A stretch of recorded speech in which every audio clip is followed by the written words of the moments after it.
الرحمن الرحیم۔ جناب محترم پیر سید الحسن صاحب، جناب محترم پیر سید اظہر الحسن صاحب، جناب کرنل شجاعت صاحب، نو منتخب ایم پی اے احمد اقبال اور پی پی 54 کے میرے تمام دوستوں، ساتھیوں، بزرگوں، نوجوانوں، سب سے پہلے تو میں اللہ تعالیٰ کا شکر ادا کروں گا کہ اللہ تعالیٰ کی ذات نے ہمیں 21 اپریل کو شاندار کامیابی عطا کی۔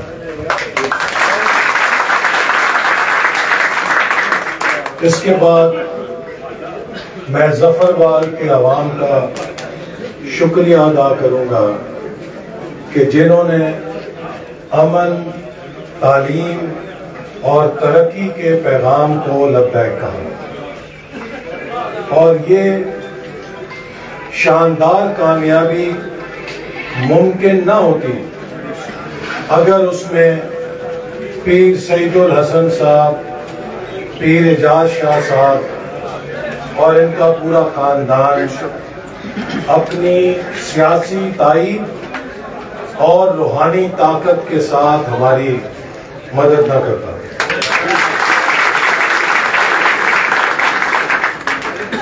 میں پیر سید الحسن صاحب کا بہت مشکور ہوں کہ انہوں نے نہایت سیاسی بصیرت کے ساتھ ایک ایسا فیصلہ کیا جس نے ان کے مشن کو کامیاب کیا، کیونکہ ان کے والد جو والد تھے بزرگوار، ان کے ساتھ بھی مجھے نیاز مندی کا شرف حاصل رہا ہے، اور ان کے بزرگوں کے ساتھ میرے دادا کو شرف حاصل رہا ہے۔ تو ہمارا ان کے خاندان کے ساتھ 3 نسلوں کا تعلق ہے۔ تو میں پیر حافظ صاحب کی سوچ سے، مشن سے بخوبی آگاہ ہوں کہ انہوں نے اس علاقے میں جب ظلم اور جبر کے بازار کو گرم دیکھا تو اس کا مقابلہ کرنے کے لیے سیاست میں داخل ہونے کا فیصلہ کیا۔ ہماری سیاست میں آنے کی وجہ بھی اس علاقے کو اس غلامی سے، اس ٹھاکر راج سے نکالنا مقصد تھا کہ جنہوں نے یہاں کے لوگوں کو اپنی رعایا اور غلام سمجھ کے 70 سال تک یہاں پر سیاست کی، آج ٹی وی کے اوپر ایک وہ شکر گڑھ کا ہارا ہوا شخص ہے، وہ میرے پہ بڑی کردار کشی یا گالم گلوچ کرتا ہے۔ الیکشنوں میں بھی یہی کرتے رہے، لیکن کسی نے آج تک ہماری زبان سے کوئی گالی نہیں سنی، کیونکہ ہم ذاتیات کی سیاست پہ یقین نہیں رکھتے، ہم خدمت کی سیاست پہ یقین رکھتے ہیں۔ اور میں نے جب سے اللہ تعالیٰ نے مجھے نارووال میں موقع دیا امن، تعلیم اور ترقی کو اپنی سیاست کا منشور بنایا، اور اس کا نتیجہ آج آپ کے سامنے ہے کہ لوگ پاکستان میں نہیں بلکہ پاکستان سے باہر بھی نارووال کی ترقی کی مثالیں دیتے ہیں کہ کسی علاقے نے اتنی مختصر مدت میں اتنی ترقی نہیں کی جتنی نارووال نے کی۔ اس میں کوئی میری ذات کا کمال نہیں ہے، یہ سب اللہ تعالیٰ کی مدد سے اور نبی پاک صلی اللہ علیہ وسلم کے صدقے سے اس منشور کا نتیجہ ہے کہ جس کو ہم نے آنکھیں بند کر کے عمل کیا. کبھی یہ لالچ نہیں کیا کہ اپنے لیے کوئی کاروبار کریں. کبھی یہ لالچ نہیں کیا کہ ان منصوبوں میں سے 2-4 مٹھیاں بھر کے اپنی جیبیں بھی بھر لیں، بلکہ عوام کے پیسے کو اپنے لیے اور اپنی اولاد کے لیے سور کی طرح حرام سمجھیں. اور یہی نتیجہ ہے کہ اللہ تعالیٰ نے اس کام میں برکت ڈالی. جب یہ الیکشن کا مرحلہ آیا تو پیر صاحب کے ساتھ ملاقات ہوئی تو پیر صاحب نے بھی نہایت یکسوئی کے ساتھ اس بات کا اعتراف کیا کہ اگر ہم علیحدہ الیکشن لڑیں گے تو اس علاقے میں امن کی اور ترقی کی قوتوں کی طاقت اور ووٹ تقسیم ہو، اور ایسا نہ ہو کہ وہ لوگ اس تقسیم کا فائدہ اٹھا جائیں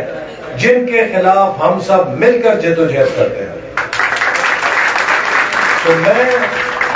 ان کی سیاسی بصیرت کو خراج تحسین پیش کروں گا کہ انہوں نے قربانی دی اور احمد اقبال کی پشت کے اوپر اپنے ساتھیوں کی مدد اور دعائیں شامل کی، جس کا نتیجہ ہے کہ اللہ تعالیٰ نے اتنی شاندار کامیابی دی. تو میں آپ کو یقین دلاتا ہوں کہ احمد اقبال ایم پی اے نہیں ہے، بلکہ پیر سعید الحسن صاحب ہی ایم پی اے. ان کی شان میں، ان کے مرتبے میں ہم کوشش کریں گے کہ کوئی کمی نہ ہو بلکہ اضافہ ہو. اگرچہ یہ اس کے محتاج نہیں ہے، چونکہ جو اللہ والے ہوتے ہیں وہ دنیا سے بیگانہ ہوتے ہیں، تو ان کی ضرورت نہیں ہے. لیکن ہماری ضرورت ہے کہ ہمارے ساتھی طاقتور ہوں. اگر وہ طاقتور ہوں گے تو ہم طاقتور ہوں گے.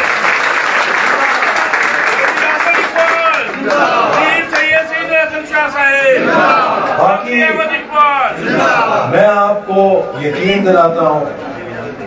اللہ تعالیٰ کے اوپر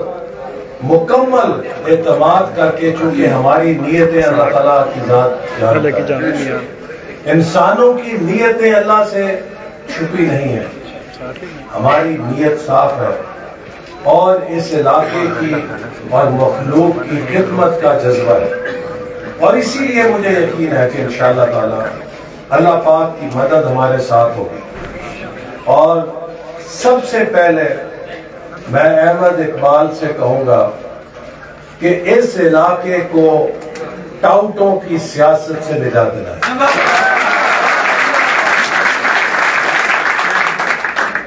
اور بی پی او کے ساتھ مل کر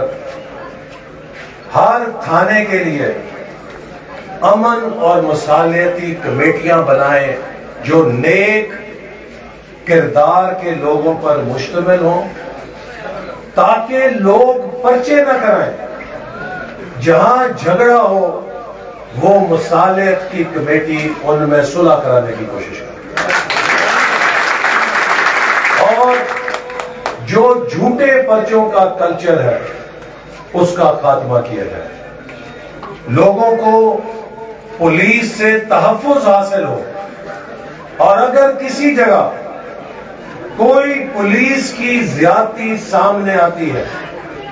تو انشاءاللہ تعالی اس کو ہم نشان عبرت بنائیں گے. پولیس کا فرض ہے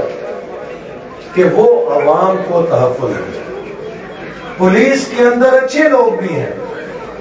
وہ لوگ بھی ہیں جو راتوں کو جاگ کر ہمارے تحفظ کے لیے ڈیوٹیاں دیتے ہیں، اور وہ ہماری خراج تحسین کے مستحق ہیں۔ پولیس میں وہ لوگ بھی ہیں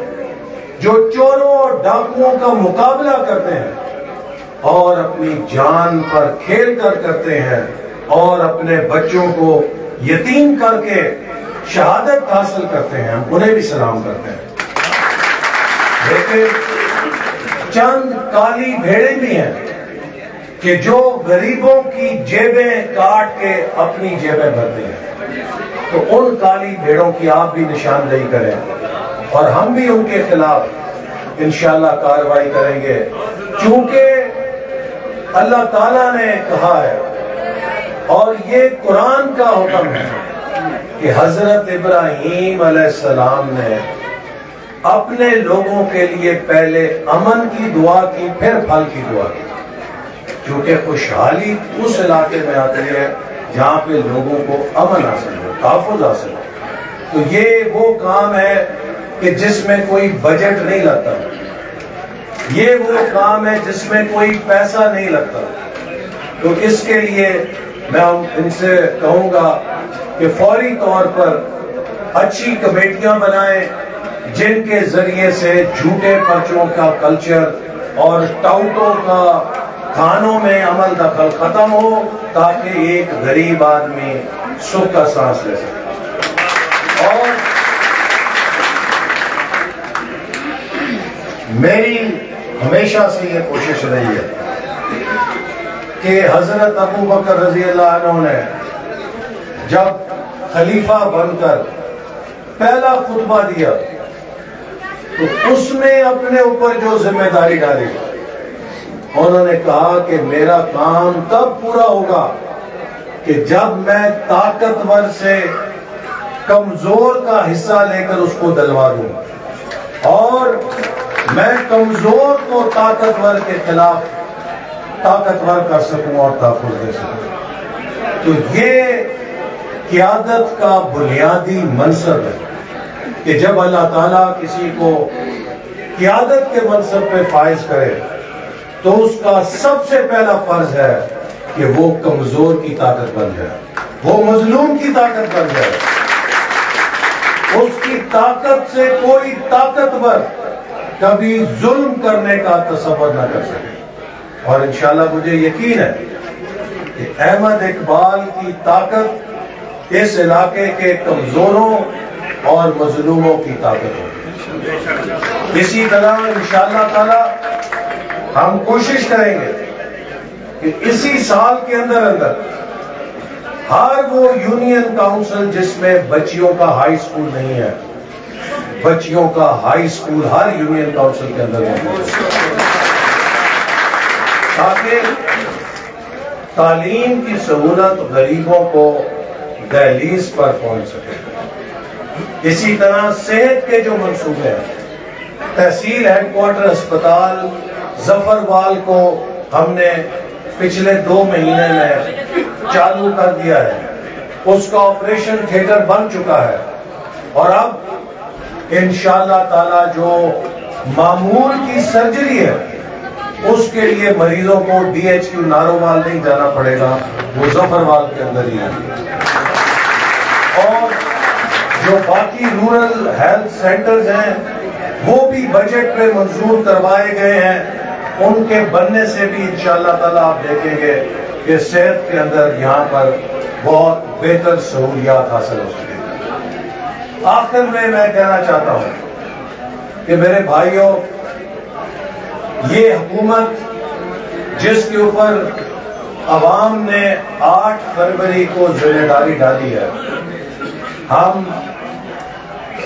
بھرپور طریقے سے کوشش کر رہے ہیں کہ پاکستان کو اپنے پیروں پہ کھڑا کیا جائے، اور وہ تباہی کہ جو 2018 اور 22 میں اس ملک میں مچی، جس کے آج تک کانٹے ہم چگ رہے ہیں، اور میں تب اپوزیشن میں تھا اور کہا کرتا تھا کہ جو معاہدے عمران خان کر گیا IMF سے وہ ہمارے پیروں کی بیڑی ہیں اور کئی سال تک ہمیں اس کے نتیجے میں مہنگائی بھگتنا پڑے گی۔ تو ہم اب کوشش کر رہے ہیں کہ ملک کو دوبارہ آہستہ آہستہ پٹڑی پر لے کر آئیں۔ معیشت کے لیے یہ سال مشکل ہوگا، لیکن مجھے یقین ہے کہ اگر ہم نے سال ڈیڑھ سال صحیح فیصلے اور صحیح سمت میں سفر جاری رکھا، جیسے جب ایکسیڈنٹ ہوتا ہے تو اس کے بعد مریض کو اسپتال میں جب علاج کے لیے لایا جاتا ہے تو ڈاکٹر اسے حلوہ یا چاکلیٹ نہیں کھلاتا، اسے کڑوی دوائی کھانی پڑتی ہے۔ اس کا آپریشن بھی ہوتا ہے جو تکلیف دہ ہوتا ہے، لیکن وہ علاج کا حصہ ہوتا ہے۔ اور جب وہ آپریشن ہو جاتا ہے، دوائی کے کورس مکمل ہو جاتا ہے، وہ مریض روح صحت ہو جاتا ہے، تو وہ پھر بھاگنے دوڑنے شروع کر دیتا ہے۔ تو پاکستان کو بھی ہماری کوشش ہے کہ اس کی معیشت کو جلد از جلد ہم اپنے پیروں پہ کھڑا کریں۔ آج کسانوں کو گندم کی فصل کی مشکلات کا سامنا ہے، اور اس کے لیے وزیر اعظم نے ہدایات دی ہیں، لیکن آپ کو یہ جان کر حیرت ہوگی کہ نگران حکومت کے دور میں جب ہمارے اپنے غلے بھرے ہوئے تھے گندم سے اور ہماری فصل آنے والی تھی، 1 ارب ڈالر کا گندم کا سودا کر کے یہاں پر ہمارے کسانوں کی فصل منڈی میں آ رہی ہے، اور وہاں جہاز لنگر انداز ہو رہے ہیں، باہر سے گندم درآمد ہو کے یہاں پر آ رہے ہیں۔ یہ وہ فیصلے ہیں کہ جن کی سزا آج کسانوں کو بھی مل رہی ہے اور اس حکومت کو بھی اس کا سامنا کرنا پڑ رہا ہے، کہ جب ہماری اپنی فصل آنے والی تھی تو جن افلاطونوں نے یہ فیصلہ کیا اس وقت کہ وہ 1 ارب ڈالر کی گندم درآمد کریں گے، ان کو سزا ملنی چاہیے، اور وزیر اعظم نے اس کی انکوائری کا حکم دیا۔ تو یہ وہ مسائل ہیں جن کا ہمیں سامنا ہے، جن کا ہمیں آنے والے وقت میں بندوبست کرنا ہے کہ ایسے فیصلے کوئی لوگ دوبارہ نہ کریں کہ جس کی سزا ہمارے لوگوں کو مل سکے۔ تو انشاءاللہ تعالی میں آپ کو یقین دلاتا ہوں کہ جس حد تک حکومت کے اختیار میں ہوگا یا وسائل اجازت دیں گے، وہ ضرور کسانوں کی مدد کرنے کے لیے کوشش کرے گی۔ لیکن جو یہ حالات ہے، آپ کے لیے ضروری ہے کہ آپ سمجھیں کہ یہ اس وجہ سے نہیں کہ اس میں کوئی ہماری غلطی یا کوتاہی ہے، یہ اس وجہ سے ہے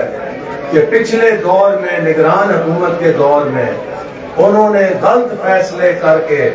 گندم کی درآمد کے آرڈر دیے کہ آج ہمارے کسانوں کی گندم بھی مارکیٹ میں آ گئی ہے، اور وہ درآمدی شپ کی گندم بھی مارکیٹ کے اندر آ گئی ہے، جس سے گندم کے نرخ جو ہے وہ کریش کر گئے ہیں، اور بین الاقوامی منڈیوں میں بھی گندم کی قیمت جو ہے 2400-2500 روپے تک کر گئی ہے، وہاں پر بھی شاید زیادہ پیداوار ہے۔ تو ان حالات سے ہم سامنا کر رہے ہیں، لیکن انشاءاللہ تعالی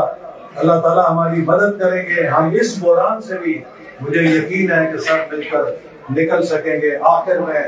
ایک بار پھر آپ سب کا دل کی گہرائیوں سے شکریہ ادا کرتا ہوں کہ اس الیکشن کو لوگ